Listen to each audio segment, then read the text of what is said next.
Hello అండి, ఎలా ఉన్నారు? Welcome to our channel Telugu అమ్మాయిల ముచ్చట్లు. మీరు కనుక మన ఛానల్ని ఇంకా సబ్స్క్రైబ్ చేసుకోకపోయి ఉంటే ఇప్పుడే సబ్స్క్రైబ్ చేసేసుకోండి. ఈరోజు మనం మటన్ కర్రీ చేసుకుందాం గ్రేవీగా. ముందుగా మనం కుక్కర్ పెట్టుకుని దీంట్లో కొద్దిగా ఆయిల్ వేసుకుని, ఆయిల్ వేడైన తర్వాత కొద్దిగా షాజీరా వేసుకుందాం. షాజీరా మన కర్రీకి మంచి ఫ్లేవర్ ఇస్తుంది, సో అందుకే నేను యాడ్ చేసుకున్నాను.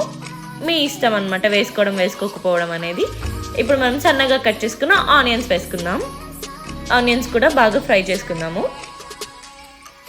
మన ఆనియన్స్ ఫ్రై అయ్యేలోపు మనం దీనికోసం ఒక మసాలా పేస్ట్ తయారు చేసుకుందాము. ఈ మసాలా పేస్ట్కి ఏమేమి కావాలో చెప్తాను, చూసేయండి. ముందుగా మనం ఒక మిక్సీ జార్ తీసుకుందాము. దీంట్లో కొన్ని జీడిపప్పులు, కొన్ని ధనియాలు, కొంచెం జీలకర్ర, అలానే కొన్ని గసగసాలు. ఇప్పుడు మనం ఎండు కొబ్బరి పొడి, ఇది నేను స్టోర్ బాట్ తీసుకున్నాను. మీ దగ్గర కనుక ఎండు కొబ్బరి ఉంటే డైరెక్ట్గా యాడ్ చేసుకోండి. దీంట్లో కొద్దిగా వాటర్ వేసుకుంటూ చూపిస్తున్న విధంగా మనం పేస్ట్ లాగా చేసుకోవాలి. ఇప్పుడు మన ఆనియన్స్ అనేవి ఫ్రై అయిపోయాయి కదా, దీంట్లో మనం కొంచెం అల్లం వెల్లుల్లి పేస్ట్ వేసుకుందాం.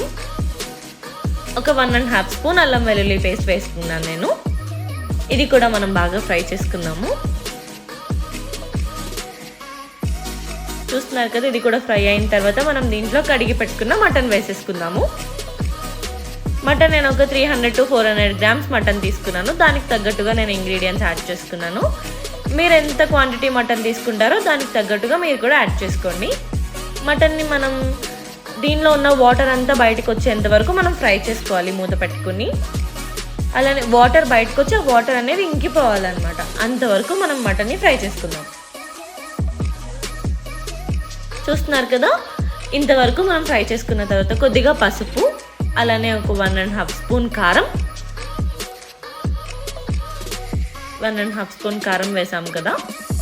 వీటన్నిటిని మనం బాగా మిక్స్ చేసుకుందాము. కారం కూడా కొద్దిగా పచ్చివాసన పోయేంత వరకు మనం ఫ్రై చేసుకుందాము. ఇప్పుడు మనం దీంట్లో ఒక గ్లాస్ వాటర్ వేసుకుందాం. ఈ మటన్ అంతా మునిగేంత వరకు మనం వాటర్ యాడ్ చేసుకుందాము. వాటర్ వేసి దీన్ని బాగా మిక్స్ చేసుకుని మనం దీనిపైన లిడ్ పెట్టేసుకుందాము. చూస్తున్నారు కదా, నేను కుక్కర్ మూత పెట్టేసుకున్నాను. మీరు తీసుకున్న మటన్ కనుక లేత మటన్ అయితే ఒక 3 to 4 విజిల్స్ సరిపోతుంది. అదే కొంచెం గట్టిగా ఉన్నట్లయితే ఒక 7 నుంచి 8 విజిల్స్ రానివ్వండి. అప్పుడు మన మటన్ అనేది బాగా ఉడుకుతుంది. చూసారు కదా, నేను స్టవ్ ఆఫ్ చేసేసుకుని ప్రెషర్ తీసేసి నేను మూత ఓపెన్ చేసిన తర్వాత ఇంకా కొంచెం వాటర్ ఉన్నాయి. స్టవ్ ఆన్ చేసుకుని ఇప్పుడు దీంట్లో కొంచెం సాల్ట్, మీరు చూసినట్టయితే నేను ముందు యాడ్ చేయలేదు సాల్ట్. కుక్కర్ మూత ఓపెన్ చేసిన తర్వాత యాడ్ చేశాను, ఎందుకంటే ముందే యాడ్ చేస్తే మన ముక్క అనేది ఉడకదు. సో కుక్కర్ పెట్టేసుకుని తర్వాతనే యాడ్ చేసుకోవాలి సాల్ట్. ఇప్పుడు మనం ముందు చేసుకున్న మసాలా పేస్ట్ ఏదైతే ఉందో అది కూడా మనం ఇందులో వేసేసుకుందాము. చూస్తున్నారు కదా, ఇప్పుడు మనం ఈ మసాలా పేస్ట్ యాడ్ చేసిన తర్వాత దీన్ని కొంచెం తిప్పుతూ ఉండాలన్నమాట. లేదంటే మనం జీడిపప్పులు వేసాం కదా, సో కింద అంటుకునే ఛాన్సెస్ ఎక్కువ ఉంటాయి. సో దీన్ని మనం చూసుకుంటూ తిప్పుకుంటూ మనం ఉడికించుకుందాము. ఇప్పుడు మనం దీంట్లో చిటికెడు గరం మసాలా ఎక్కువ వేయకండి, ఒక చిటికెడు సరిపోతుంది. మనకి మటన్ అనేది కొంచెం మైల్డ్గా మటన్ ఫ్లేవర్ తెలుస్తూ ఉండాలి. సో అందుకే గరం మసాలా అనేది నేను చాలా తక్కువ వేసాను. ఇప్పుడే నేను కొద్దిగా కొత్తిమీర అండ్ పుదీనా, మటన్లో పుదీనా ఏంటి అనుకుంటున్నారా, ఒక్కసారి వేసి చూడండి, దాని టేస్ట్ మామూలుగా ఉండదు. ఇప్పుడు మనం దీన్ని ఇంకొంచెం సేపు ఉడికించుకుందాము. మనకి గ్రేవీ థిక్గా కావాలనుకుంటే కనుక మనం వేసిన వాటర్ అంతా ఇంకిపోయేంత వరకు దీన్ని ఉడికించుకోవాలి. లేదంటే ఈ స్టేజ్లో మీరు ఆఫ్ చేసేసుకోవచ్చు. నాకు ఇంకా కొంచెం థిక్గా కావాలి కాబట్టి నేను ఇంకొంచెం సేపు ఉడికించుకుంటున్నాను. చూసారు కదా, ఇంతవరకు అయిన తర్వాత మనం ఆఫ్ చేసేసుకోవచ్చు.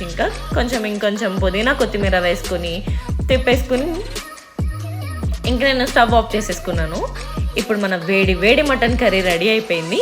ఇప్పుడు మనం సర్వ్ చేసేసుకోవడమే. మీకు కనుక మన వీడియో నచ్చినట్లయితే please do like, share and subscribe to our channel Telugu అమ్మాయిల ముచ్చట్లు.